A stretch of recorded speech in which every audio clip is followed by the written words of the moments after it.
And its 96,000 dealers present Suspense. Tonight, Autolite brings you The Crowd, a suspense play starring Mr. Dana Andrews.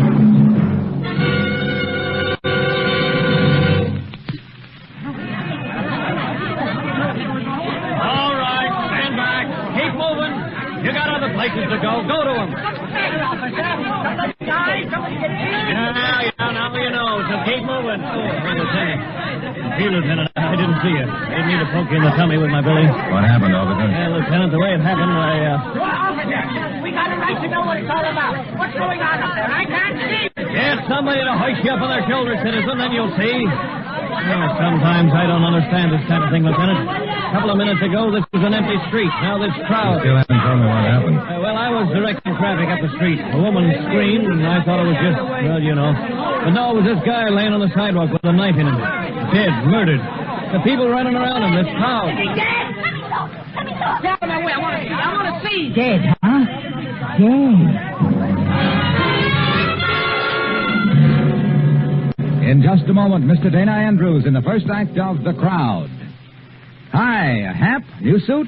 Yeah, Wilcox, you like it? Love it. Reminds me of Autolite ignition-engineered spark plugs. Custom-made and a perfect fit for your car. It's real hand-tailoring, too. You said it. Autolite engineers tailor spark plugs just as they tailor the complete ignition system used as original factory equipment on many leading makes of America's finest cars. That's why ignition-engineered Autolite spark plugs are world famous for quality and dependability. Now to give me a lot of wear. Thousands of miles. Why, when you replace worn-out spark plugs with ignition-engineered Autolite spark plugs, you get smoother performance, quick starts, gas savings. Hey, Wilcox, everybody knows about Autolite spark plugs. How about my full suit? Ignition-engineered Autolite spark plugs will suit your car in every season, Hap. So, friends, see your friendly Autolite spark plug dealer and have him replace worn-out spark plugs with world-famous ignition-engineered Autolite spark plugs. Whether you choose the resistor type or the standard type, you can be sure money can't buy better spark plugs because you're always right with Autolite. And now, with The Crowd and the performance of Mr. Dana Andrews, Autolite hopes once again to keep you in suspense.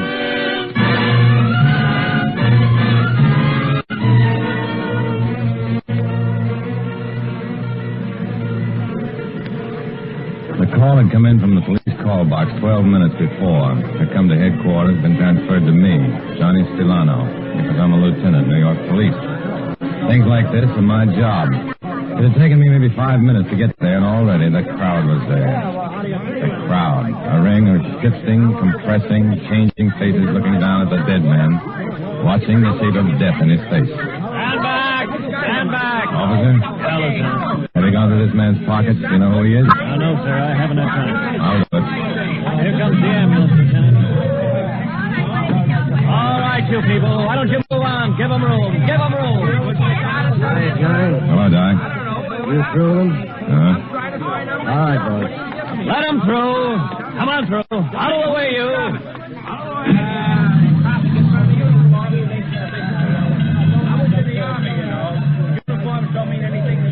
Here and there, on the fringes of the crowd, a man detached himself from it, bit his lip and left. Even the spectacle of death can't compete with a time clock. Get back to work and tell your friends about it. Then the sound of death fading away. And then the crowd, too. And in a little while, the only thing left of it was an unconvinced passerby who looked over his shoulder at the spot and hurried on. Then the leavings of the crowd. A dead man, identified from a worn leather wallet as Edgar Dale, West 32nd Street. Name and address. Go there. Dig into a life that was done. That's why. At Edgar Dale's rooming house, a woman opened the door only halfway, touched her cotton wraparound high on her throat, shook her head to most of my questions. Edgar Dale had no family, lived alone. And a shrug to... what friends? He worked, that's all. At the Becker Sign Painting Company on First Avenue. Maybe there, mister. I went. Something I can do for you? I'm a police officer, Johnny Stilano. Oh, how do you do? My name is Becker, Elliot Becker. A man worked for you... Edgar Dale? Edgar Dale. I just put the phone down on the police a minute ago. They called and told me what happened. Then you know why I'm here. I believe so. You'll want to know all about Edgar. I'll help all I can. Tell me about him. Edgar was like anybody. Looked like anybody. Talked like anybody. Kept to himself. He did his job. A man who sat in the supply room and back and read science fiction magazines when he didn't go outside to have lunch. What else? I don't know. You can only judge a solitary man by the things he did to give you that impression. He listened to jokes but never told one. He clipped pictures of movie stars in bathing suits and pasted them over his workbench. Crossword puzzles, contests the newspapers ran, those things. Friends? Girlfriends? I don't know, Mr. Stamano. I've wondered sometimes who might enjoy Edgar as a friend, but I don't know. Where was he killed? 2 blocks from here. This morning. I saw the people running. I couldn't get away. That's too bad. How was he killed, Lieutenant? What did he look like?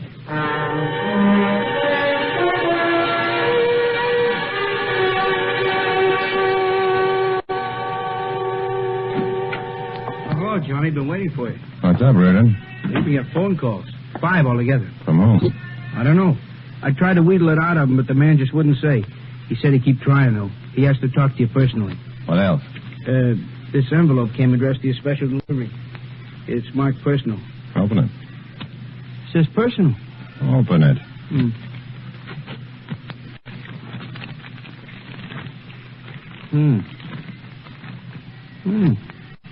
What is it? It's a picture, Johnny. Clip from this afternoon's extra in the news. I saw it there myself. The picture of the man who was stabbed to death on the street with the crowd around him. I see it. Hey, look what's written under it, Johnny. Yeah. I did well, didn't I, police? Next time it will be even better. Johnny Solano speaking. Oh, I finally got you in, Lieutenant. I read in the papers you were assigned to the case. The man found dead on the sidewalk. Yes. I just called to ask you if you got the clipping I sent you. The one of the dead man lying on the street. I sent it special. Oh?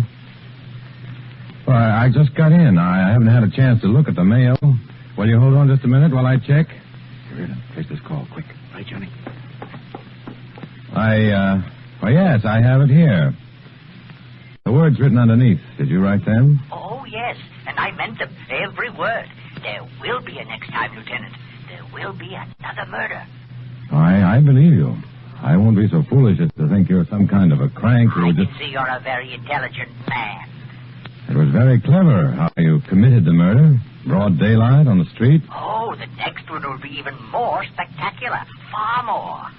Well, tell me about it. Oh, there's no need. There'll be a crowd. You read about it. I'll send you a picture. Reardon. I got it, Johnny. Gilbert Shoe Repair. It's right around the corner from here. I got the blotter on my desk. Gilbert Shoe Repair.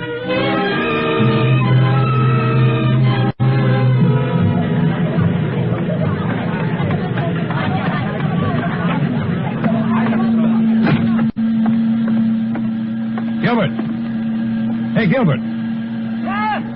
Turn off that machine. I want to talk to you. Huh? Turn off that machine. Oh, sure, Johnny. Huh? Oh, you want your shoes, Johnny. Ain't been in here so long, I was going to put them in the window with a for sale under them. I don't want to talk to you about shoes. Not about shoes? There's something else we can talk about? About a man. He just made a phone call from here. What man? Listen to me, Gilbert. Just a couple of minutes ago, a man came in here. I don't know what man. He made a phone call. From here? Use my phone? Yeah, maybe he did. All right, so he did. You don't understand, do you? This man was a murderer. 2 minutes ago, he was in here using your phone. Oh, so what am I supposed to do about it? I'm a shoemaker. But look out through the window, Johnny. You see all those people? Every now and then one of them breaks off, comes in, wants his shoes fixed, wants to use the phone. Yep. Oh, yeah. A few minutes ago, one of them did come in. And he asked to use my phone. Well, I didn't notice anything about it. I never noticed anything about any of them. They're all alike. Some are men, some are women. This one was a man.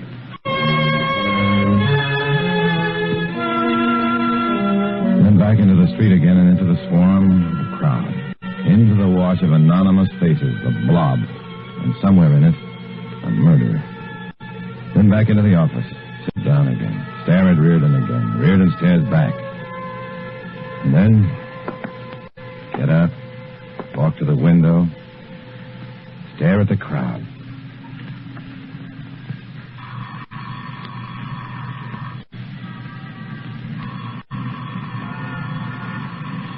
Phone's ringing, Johnny. Uh-huh.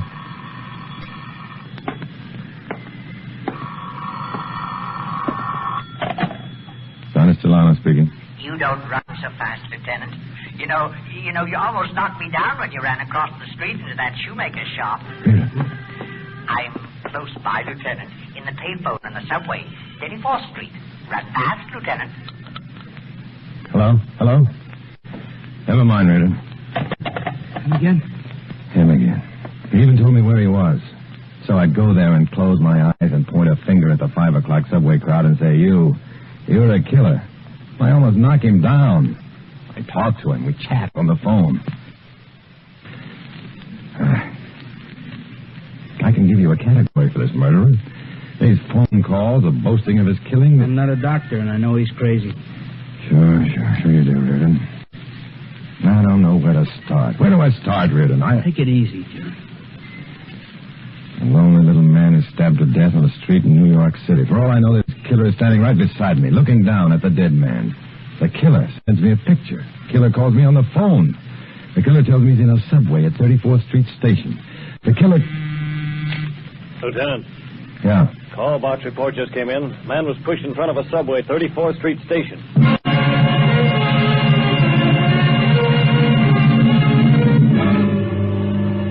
And the pattern repeated itself, but with variation now. The body of a man, broken, crushed, without form, like a child's drawing of death, lay on a bier of railroad ties and glistening steel rails. Over him, the shroud of a subway car.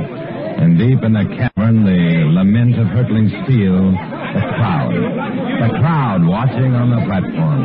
No variation here. Same crowd that gathers and watches at all death's public performance. The crowd. Let me look. I want to see. Dead, huh?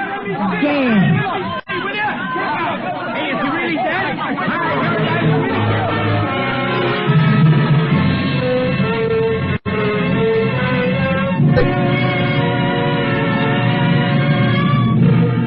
Autolite is bringing you Mr. Dana Andrews in The Crowd, tonight's production in radio's outstanding theater of thrills, Suspense.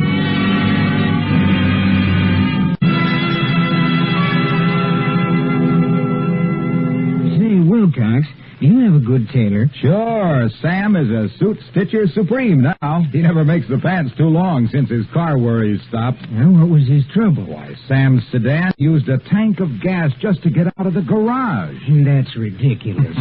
That's what I said. I told him to stop blowing his top and have his spark plugs checked by his friendly Autolite spark plug dealer. Did he do it? Yep. Now this pleased pantaloon producer is getting a real run for his money. He replaced the spark plugs that were not functioning properly with ignition-engineered Autolite spark plugs. And now he gets smoother performance, quick starts, gas saving. I'll bet he thank you, Wilcox. He did, Hap, he did. And he couldn't have bought better spark plugs for his car than ignition-engineered Autolite spark plugs. So, friends, see your friendly Autolite spark plug dealer and have him replace worn-out spark plugs with ignition-engineered Autolite spark plugs. Whether you choose the resistor type or the standard type, you'll know why you're always right with Autolite. And now Autolite brings back to our Hollywood soundstage Mr. Dana Andrews in Elliot Lewis's production of The Crowd, a tale well calculated to keep you in suspense.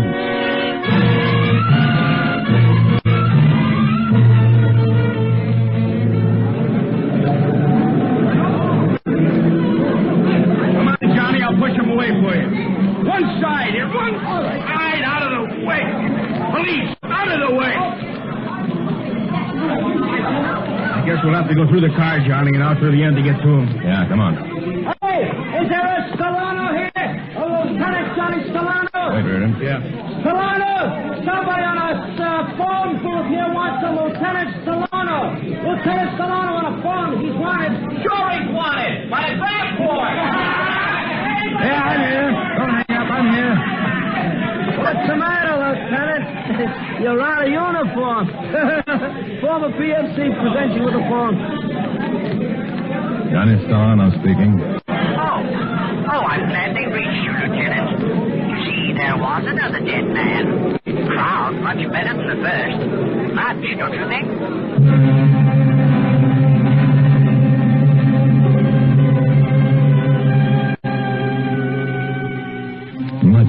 man said. Much better. How good does death have to be? This time, the murderer had chosen to push a man under a subway train. The crowd seemed to like this one better, too. They stayed longer after we got the body out from under the train.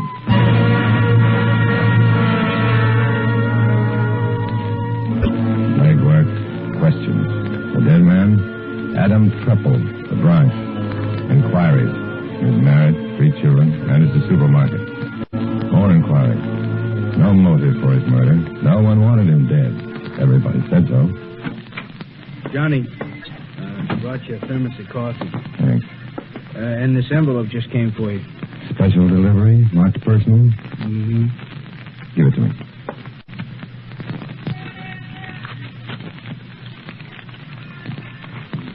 Like the last time? Like the last time. Newspaper picture. This is a triple under the subway train with the crowd around. Uh-huh. Look at him. And look at this one. The first one I got when Edgar Dale was stabbed. Crowd. Why do people always hang around other people's hurt? I'll pour you some coffee. You want coffee, John? Yeah.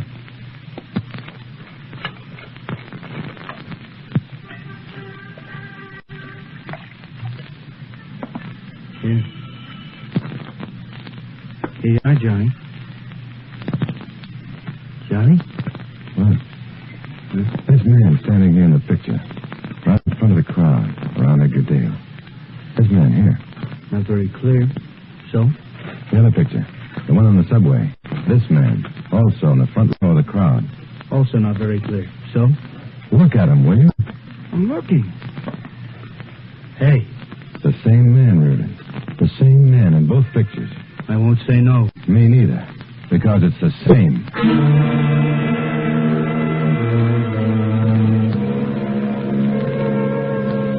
It could have been a coincidence. It could have just happened that way. One chance of 50,000, in 100,000, 1,000,000.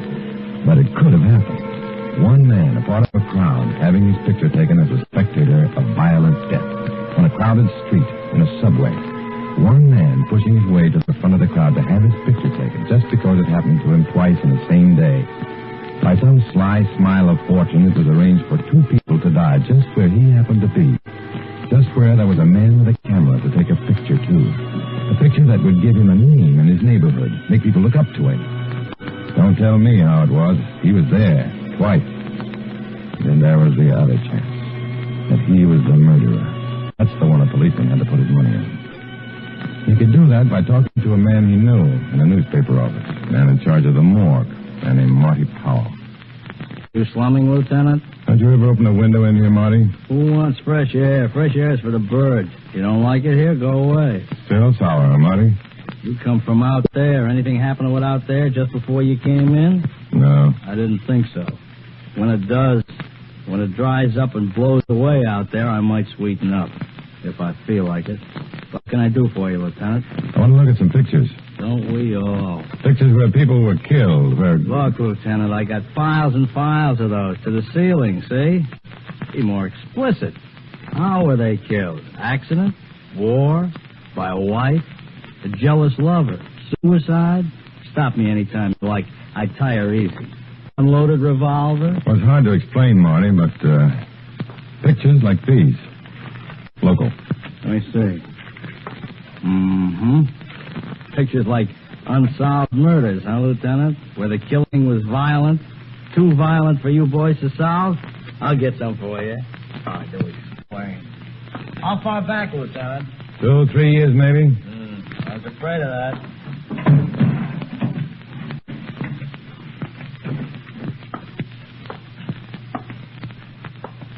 Here you are. I made a selection for you. The most artistic, the most captivating. Several of these won prizes. We are very proud of this one, for example. To your taste? Let's see some more. This one.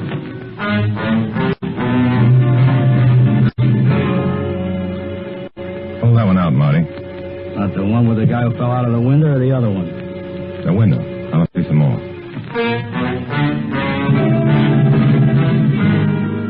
You've been here for 2 hours, Lieutenant. I told you I tire easy. More. Okay. That one. I'll take these two. Goodbye, Molly.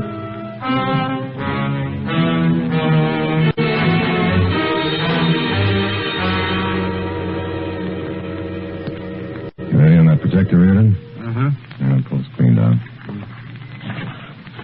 Okay, turn out the lights. Let's have the first one. This is a picture of a man pulled out of the river. He was shot. This picture was taken in December 1948. Notice the crowd. Notice this spectator. The one in the front row, not wearing a hat. Let's have number 2. A picture of a man who was pushed or fell out of a window from a 10-story building. June this year. Again, notice the crowd. And the man in the right-hand corner of the crowd being pushed back by a policeman. Now on the slides are the ones we had made from the newspaper clippings.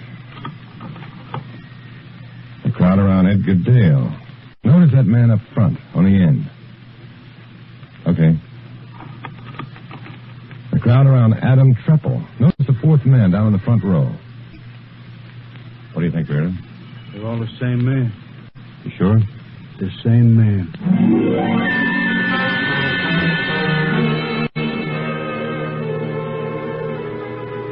It took an hour for the newspapers to hit the streets with a front-page picture of a man wanted for murder. A man in the crowd who, for 2 or 3 years, had quietly committed murder.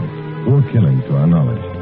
Now we knew what he looked like, what went on inside his mind. He liked to kill.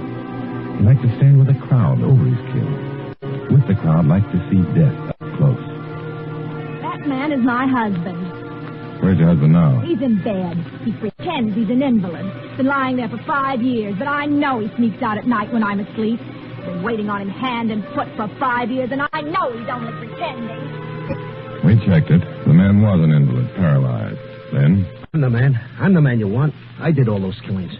This picture of you we have. You don't look the same. You've changed. That's right. I've changed. I change all the time. Don't you think that's clever of me? Yes, it is. Will you wait here a moment? Oh, Reardon. Yeah, what is it, Johnny? There's a man in my office. Take him to the psycho ward for observation.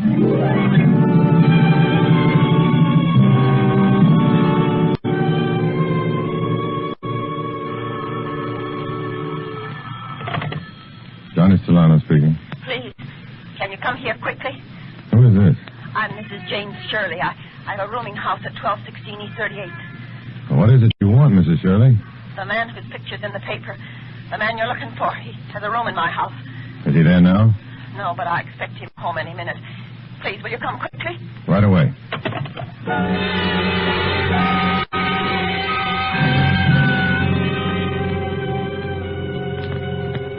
His name is Charles Turner, Mr. Solano. At least that's what he told me it was. He's been living here for the past 7 years. I don't know much more about him than that. He comes and he goes. Take me to his room, Mrs. Shirley. Yeah, right down the hall.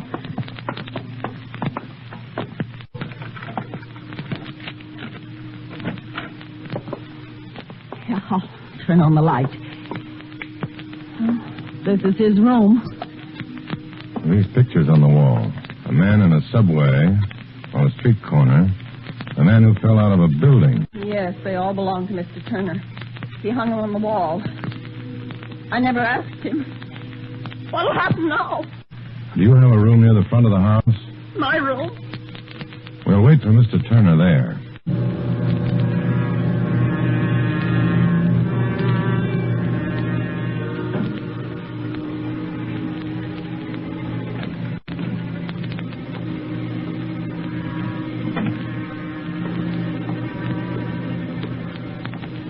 Mr. Solano. Don't worry about it, Lee.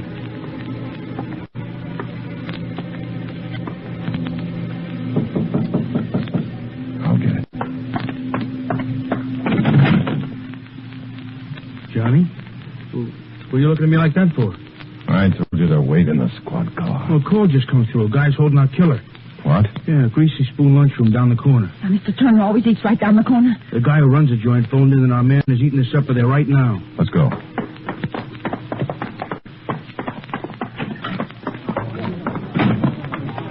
There's a crowd. That's funny. The street was deserted less than a minute ago. Let's go. All right, Let us through here. Police officers, let us through.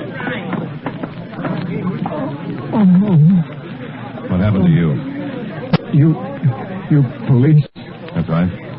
I own this place. He saw me making a phone call. Ran out.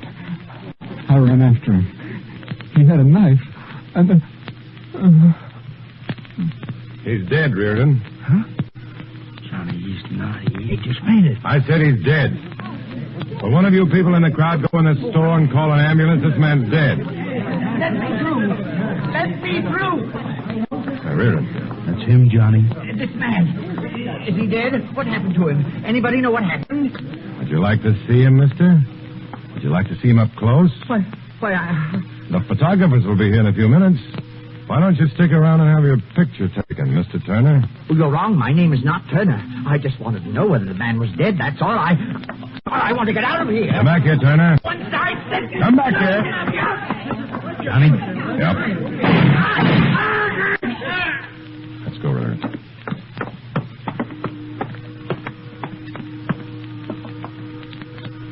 Dead. Johnny, look at him. Look at him. Yeah. Here comes the crowd. Is he dead? Get out of my way. I want to see. Dead, huh? Out of the way. We don't want to see. Did he really die? Huh? I want to see him.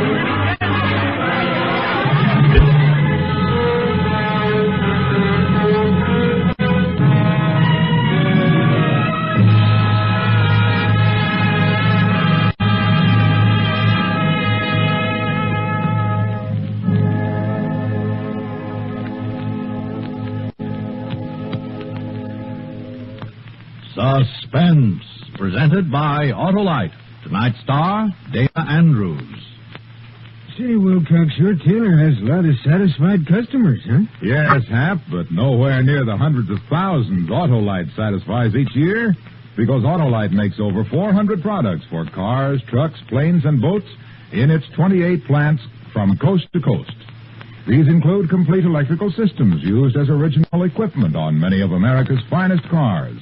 Generators, coils, distributors, voltage regulators, wire and cable, starting motors, and electric windshield wipers.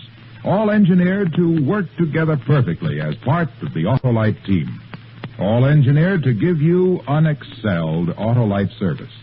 Don't accept electrical parts supposed to be as good. Ask for and insist on Autolite original factory parts at your neighborhood service station, car dealer, garage, or repair shop. Remember, you're always right with Autolite. Next week on Suspense, Mr. Joseph Cotton as star of Fly By Night. And in the weeks to come, you will hear such famous stars as Miriam Hopkins, Milton Berle, and Howard Duff, all appearing in tales well calculated to keep you in suspense.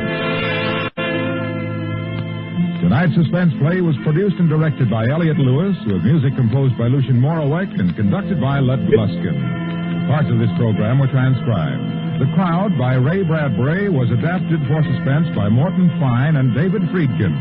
Dana Andrews appears through the courtesy of Samuel Goldwyn. He may currently be seen in the Goldwyn production Edge of Doom. And remember, next week on Suspense, Mr. Joseph Cotton in Fly By Night.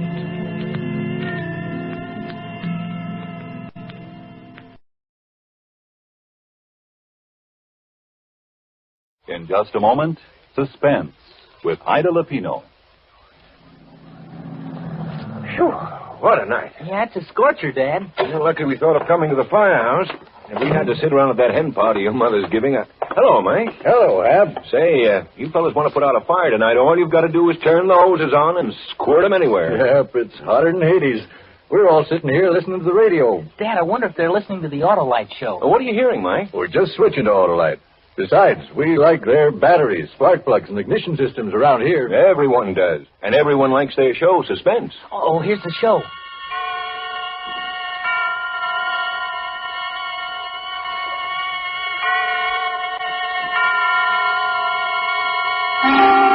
Suspense.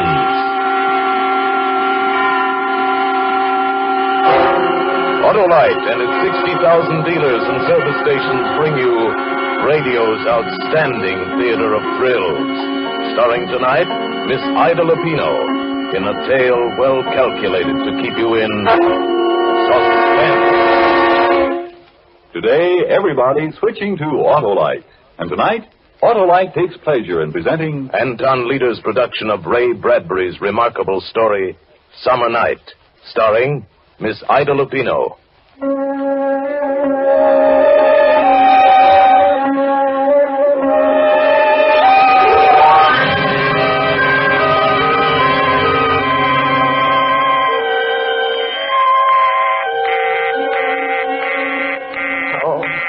Is the line still busy?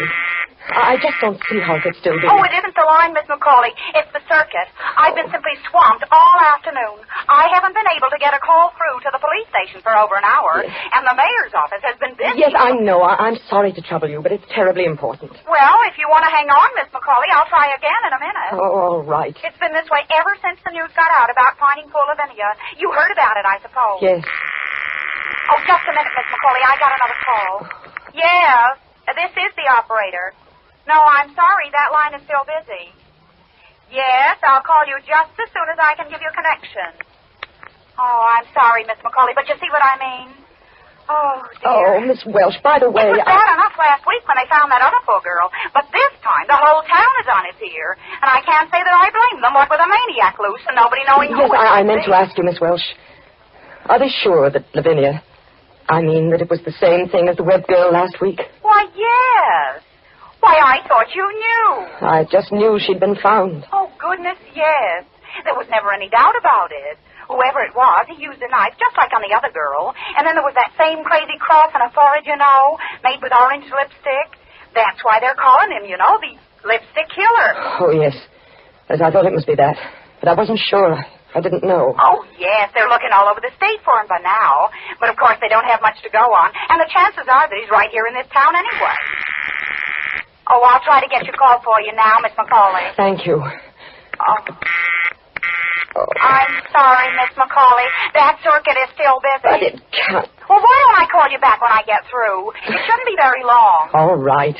But please try to hurry it. It's really important. Terribly important.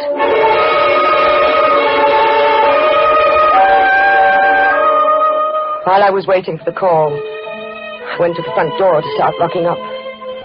It was coming on evening, a warm summer evening, and ordinarily up and down the street the windows would be open, all but mine, and you'd hear the sound of a piano or a radio drifting out onto the still summer air, and people would be sitting in swings and hammocks on their front porches, enjoying the coolness at the end of the day. But not on this day. Not this evening. I locked my door, too. I went around the big, gloomy old house, checking all the windows, just like the others. Not that I needed to, really. They'd been locked ever since Father died. And he went away. All in that one terrible week nearly 4 years ago. Yes, they'd been locked, and I hadn't left the house more than half a dozen times, and nobody had come here. Why should they? I didn't want to see them. Nor they me. I was the town's queer one. But all that was going to be different now. From now on, everything was going to be very, very different.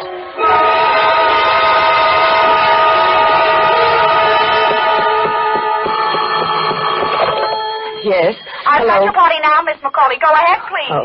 Hello? Oh, Helen, is that you? Yes, who's this? It's Anna. Anna McCauley. Why, Anna. Why, what a surprise. How have you been, Helen? Oh, just fine. There's nothing ever the matter with me. But how are you, Anna? Oh, I'm well. I've been living rather quietly these last few years. Yes, I know. I'd heard. It's been a long time, hasn't it, Helen? Why, yes. I haven't heard your voice for, how long has it been? Nearly 4 years. Has it? 3 years and 11 months this week, to be exact. Oh, that long has it? Well, it doesn't seem possible, and we were such good friends before. Helen, I hope you don't think. Those last few times you called and I didn't answer. Oh, darling, of course not.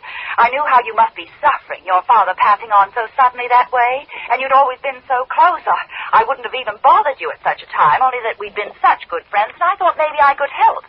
And then, of course, I heard later anyway that... Well, that is, I... Yes.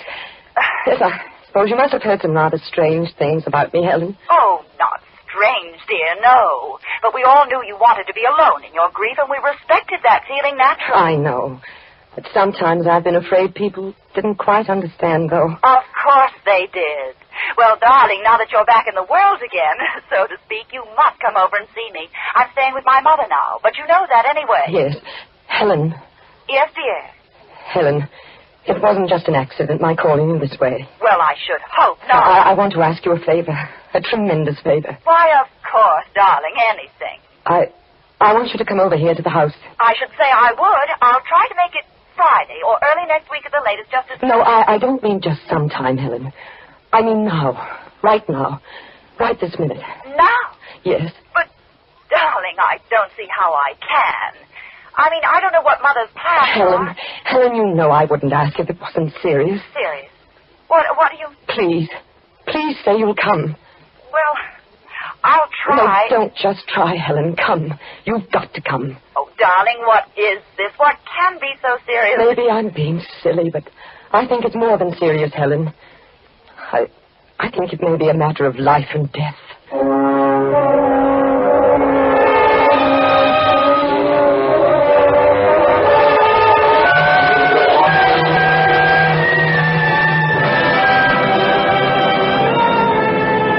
For suspense, Autolite is bringing you Miss Ida Lupino in Summer Night. Autolite's presentation of radio's outstanding theater of thrills, Suspense.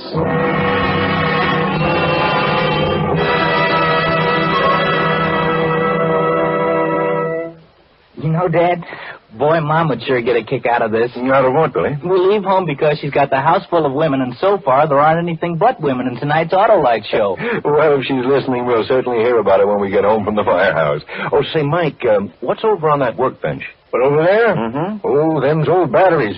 We're replacing them with new Autolite staples. When your spark plug stutters. When your battery putters. Switching to Autolite, eh, Mike? No, we've been using Autolite for over 10 years now.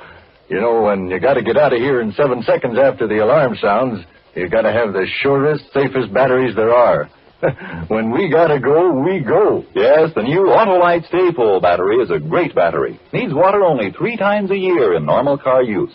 This greater liquid reserve practically eliminates one of the major causes of battery failure. Car owners tell us it's the greatest battery ever built. The greatest battery ever built. Money cannot buy a better battery for your car. Yep, that's real battery know-how. Once water goes into an Autolite Stay Full, it's like going into a camel. The drinks are few and far between. Yeah, and even on nights as hot as this, you don't find the Autolite Stay Full at an old oaken bucket. So, friends, see your friendly neighborhood Autolite battery dealer and order the new Autolite Stay Full battery for your car. It needs water only 3 times a year in normal car use. Remember, folks, Autolite means battery, stay full battery. Autolite means spark plug, ignition engineered spark plugs. Autolite means ignition system, the lifeline of your car.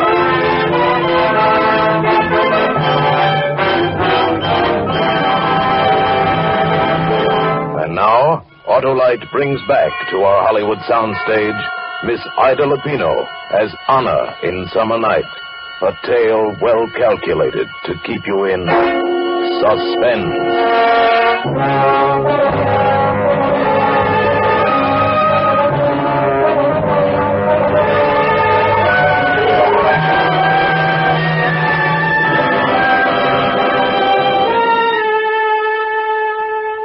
A matter of life and death, I told her. I knew Helen would come to see me after that.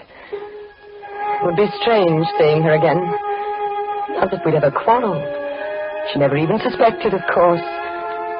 But after that day when he went away with her, I'd simply put her out of my life and never thought of her again.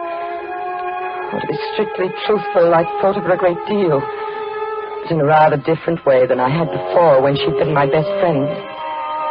And now she was coming to my house again. After all these years. It should be interesting. Quite like a surprise party for both of us. Al, Anna, darling. Helen, come in. Oh, it's so nice to see you. It's good to see you again, Helen. Why, you haven't changed a bit. You don't look a day older. Now, tell me all about it. I can't stay but a few minutes. Ted Barton drove me over. You remember Ted. Oh, yes. And he's got to be back before 7, but never mind that now. Darling, what is the matter? Helen, I'm frightened. Frightened? Of what? I'm afraid I'm going to be killed. Going to be killed? Yes, tonight. But, darling... You see, I used to know poor Lavinia. I used to know her quite well. And the other girl, well, I didn't know her, but it happened to her right near here, in the little woods just beyond the track. Anna, please, dear, what on earth makes you think anything like that could happen to you? You're perfectly safe if you don't go out. Lock the door. No, I'm not. I'm all alone here, Helen. And there's been someone prowling at night. A man? Last night he tried to get in. Are you sure? I heard him trying the doors, the windows. Well, did you call the police? No, I was afraid to. Oh, Helen, I didn't know who to turn to but you. Everyone thinks I'm crazy anyway. Oh, Anna, dear, that's ridiculous. Well, we'll call them right now. No, it'll be all right after tonight. I know it will. Please, I just want you to stay with me tonight. Stay with you? Please, Helen, just this one night. I can't ask anyone else. I don't have any friends anymore. But, darling, I don't even have any nightclothes. Oh, I'd already thought of that, Helen. I have everything you need for tonight. Well, I don't have anything for the morning. No face cream, not even a... Why worry about that now? Maybe neither of us will even be here by morning. Oh.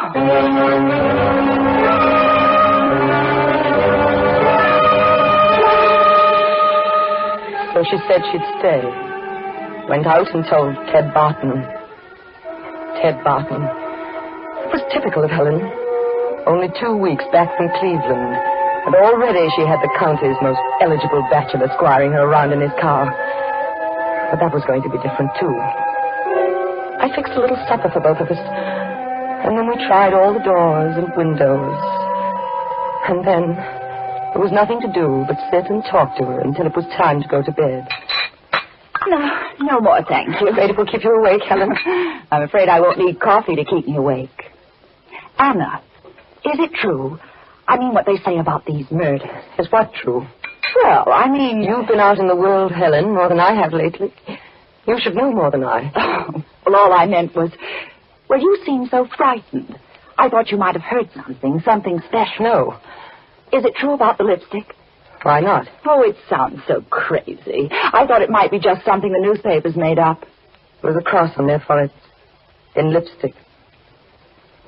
Orange lipstick. Anna, you do know something. Don't be ridiculous, Helen. How could I? But lipstick, Anna. Do you suppose perhaps it isn't a man at all? It's a woman. Oh, I'm sorry, dear. Did I do that? No. Well, come along, Helen. It's time to go to bed. Oh, yes. I suppose we might as well. You don't mind sleeping in the same room with me, do you? Why, of course not, dear. Oh, shouldn't you leave on a light downstairs? No. Didn't do any good last night. Oh. Well, I must say I don't blame you for being a little frightened, staying here all alone. Rather a gloomy old place, isn't it? Oh, I don't think so. It's always been like this. It's the way Father liked it. What about your mother? I hated my mother. Oh, Anna. Well, it's true. Why not say it? But your own mother. What does that matter? Everyone has to have someone to hate, Helen. Enough to kill them sometimes. Oh, and I don't think that's true. How can you say that everyone... Well, this is our room. Why, it's what? It's charming. It's so different from the rest of the house. Yes. This was to be my bridal room, if I'd ever married. Darling, I didn't know... Well, I didn't know you'd ever thought... It was a long time ago. What's the news of Charles? Charles? Well, there just isn't any. You knew we were separated, didn't you? Yes. What was the trouble, Helen? Oh, I don't know. After the first year, he simply became impossible, that's all. You remember, even as a child, he was sometimes wild. Strange. Oh, yes. Yes, he and I were always the queer ones. Why, whatever do you mean? Oh, strange, different, a little apart from all of you somehow. Not quite right, I think they say about me now. Oh, Anna, you're imagining that. No one ever said such a thing. No? Of course not. What about Charles? Nothing. He just left, that's all. Haven't even heard from him in 6 months. Are you sure it was all his fault, Helen? Perhaps if he married someone else. Oh, you know there was never anyone else for Charles. That's the funny part of it. Of course, he liked other girls. He liked you. Yes. Well, you're certainly lucky he didn't marry you. I don't know what happened towards the end. It just went from bad to worse. It got so I hated the very sight of him. I told you. Everyone had to have someone to hate. I didn't really mean Are you that. sure, Helen? Haven't you ever hated anyone? Oh, perhaps as a little girl I thought I did. You hated me, didn't you? Why, darling, I never... There were some times when I hated you, too. Oh, I don't believe it. Children can't really... Can't they? When an ugly little girl like me sees a pretty little girl like you getting everything she wants all through her life. Well, not exactly everything. You could always twist the teachers around your finger. Later it was the same with the boys. And finally Charles. Just because you were pretty. Oh, maybe I was a little prettier than you, dear, but you were always the clever one. Yes. Yes, I was the clever one. Well, I suppose we really should go to bed. Why, Anna, look at this. I didn't know you used lipstick. I don't. It's just one a young cousin of mine left here several months ago. Oh, well, that's funny. Do you know what color it is, Anna? What color is it, Helen? It's orange.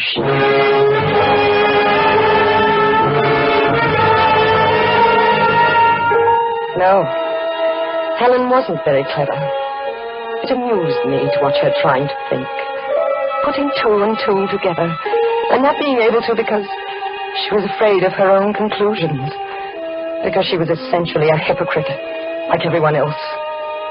If she hadn't been, it might have saved her life.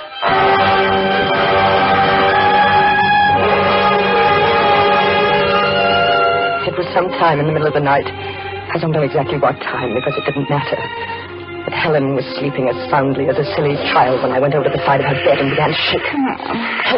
Helen, wake up. Oh, what is it? Shh, don't make a sound. Anna, what's the matter? He's in the house downstairs. Who? I don't know. Whoever it was last night, he's gotten in somehow. Are you sure? I heard him. I've been listening for the last 10 minutes. Oh, Anna, what are we going to do? We've got to get out of the house before he starts upstairs. But how can we? He'll hear us. We'll be caught. We'll go down the back stairs and out through the kitchen. We can go through the back lot, over the tracks to Judge Brown's house. It's not far, but we've got to hurry. Oh, Anna, I'm frightened. What if he hears us? We won't if we're careful, and if we hurry. The door between the kitchen and the front of the house is locked. Are you sure he isn't in the kitchen? In the front, I tell you, I heard him. Now, get up, Helen. We've got to go right now. All right. Hold my hand. Yes. While I unlock the door, the back stairs are just to the right after we get out in the hall. Oh, Anna. Come along. Hold on to my hand and try not to make any noise. I won't. Here are the stairs. Just follow me. Yes, all right. Watch out. That's the last step. Yes, I got it. We're in the kitchen now. Can you see anything? No, it's too dark. Stand right there. Right where you are and don't move. Where are you going? There's something I want to get before we leave. Anna, please. What are you doing? I've got it now. A knife. Here, take my hand again. All right. A knife? This way. Oh, I don't think I can for a minute. Come along, Helen. In a little while, it'll all be over.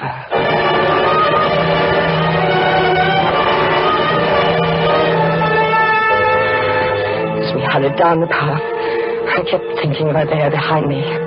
So frightened now. I had to keep myself from laughing out loud. It was really funny. She'd always been so confident before. At school and later at the parties we used to go to. She'd been the confident one and I'd been frightened. While she slowly poisoned my life. While she quietly and deliberately stole everything I'd ever wanted. Even Charles. But it was different now. That must be the 2 o'clock local. On the other side of town. Yes. Which way now? Straight ahead. Through the grove of trees. Anna, isn't here somewhere that they found that girl? Yes. Why? Oh, Anna. I can't go through there. Helen, come along. Don't be silly. Do we have to? Of course we do. Anna, what was that? What? Didn't you hear it? No. I was positive I heard something. Now who's imagining things, Helen? Oh, let's hurry. No. We're going to stop here. Stop? But why? Can't you guess? Even now, Helen. Oh, Anna. Tom.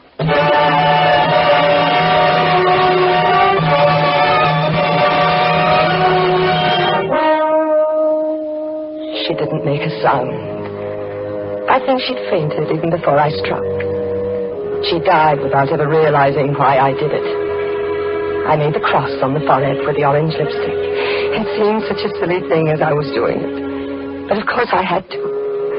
And then I dragged the body off the path and started home. At the railroad tracks, I turned south a few yards to where they crossed the river and tossed the knife and the lipstick over the bridge and watched them disappear into the muddy stream below.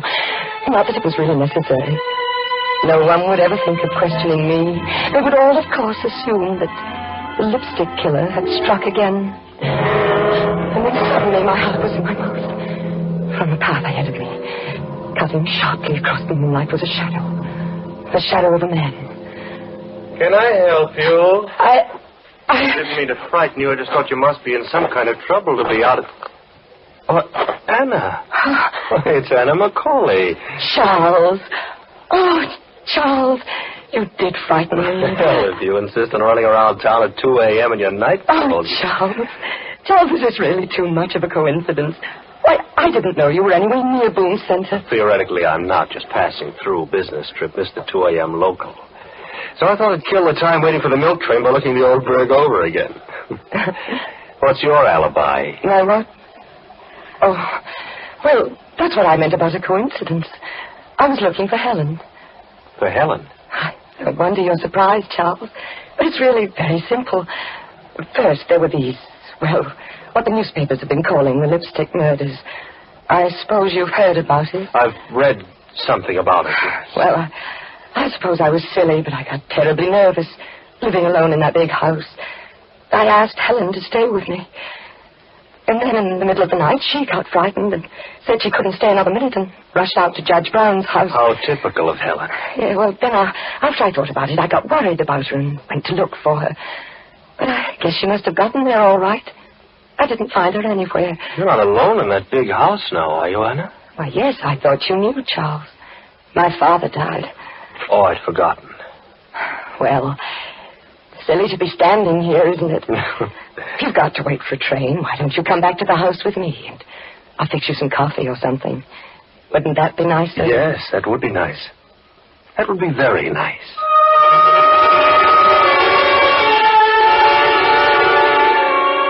I could hardly believe my good luck. Charles, of all people. It was as though he'd come back to me. Almost as though he'd known and come back to me just at the right moment. So there we were, making coffee in the kitchen, talking over old times. Oh, dear, where is that opener for the evaporated milk? I never can find it. Oh, here. I'll open it with my knife. Just make a couple of holes in it. Ah, isn't that a rather dangerous weapon to carry around, just to make holes in tin cans? Oh, it has other uses. There we are. That tastes good. Charles, I was terribly sorry to hear about you and Helen. Me and Helen? That you'd separated, I mean. Is that what she called it? Well, she said that you'd left her. Helen always had a quaint way of putting things. Didn't you? You don't still love her, do you? Love her? Didn't she tell you where I'd been? I know, not exactly. I've been in a home, Anna. A rest home, as they call it. It was Helen who put me there. Put you there? I'm afraid committed is the word. You see, Helen thought I was crazy. Oh, Charles. I only got out a couple of weeks ago. I imagine they're still looking for me. You escaped? I had to. Oh, Charles, how dreadful for you. As a matter of fact, I've been looking for Helen. There was something I wanted to give her. But couldn't you find her? No. I thought I had a couple of times. But it wasn't Helen after all. What was it you wanted to give her, Charles? This. Lipstick? Yes. A frightful color, isn't it? Orange. Are you sure you're not Helen?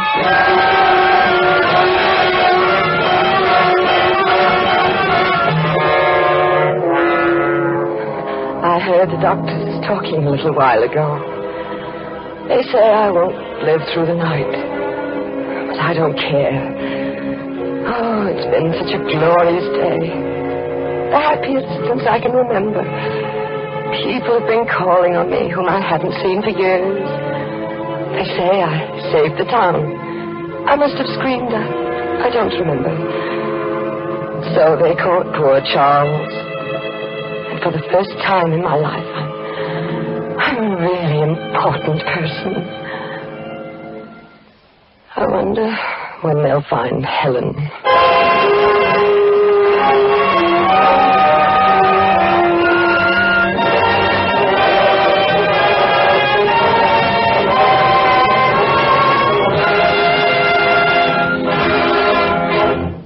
Thank you, Ida Lupino, for a splendid performance on Suspense.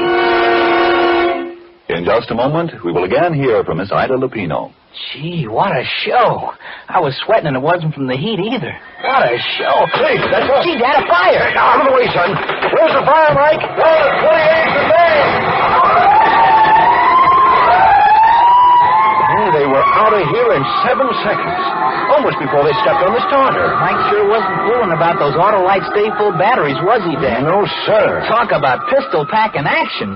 Switch to Autolite stay-fulls, and boy, you got it. When your spark plug stutter, now don't you try to putter. Switch to Autolite. When your starter's just a grinder, why, it's a battery reminder. Switch to Autolite. Keep your auto right. Just switch to Autolite. AUTOLITE. Switch to Autolite. For spark plug life and action. For a battery whose attraction is ignition satisfaction. Switch to Autolite. And now here again is Miss Ida Lupino. It's always a great pleasure to appear on Suspense. And as a listener, I'm looking forward to some outstanding programs on this new Suspense series with stars like Charles Lawton, Agnes Moorehead, Van Johnson, Madeline Carroll, and Ann Southern. And next week, I'll be tuned in to hear Douglas Fairbanks Jr. in a gripping suspense story entitled Deep into Darkness. I know you'll want to hear it, too, on Suspense. Ida Lupino may soon be seen in Darrell F. Zanuck's 20th Century Fox production Roadhouse. Tonight's suspense play was written by Robert L. Richards from an original story by Ray Bradbury. The music was composed by Lucien Morawick and conducted by Lud Gluskin. The entire production was under the direction of Anton M. Leader. Next Thursday, same time, you will hear Douglas Fairbanks Jr. in Deep into Darkness. This is CBS, the Columbia Broadcasting System.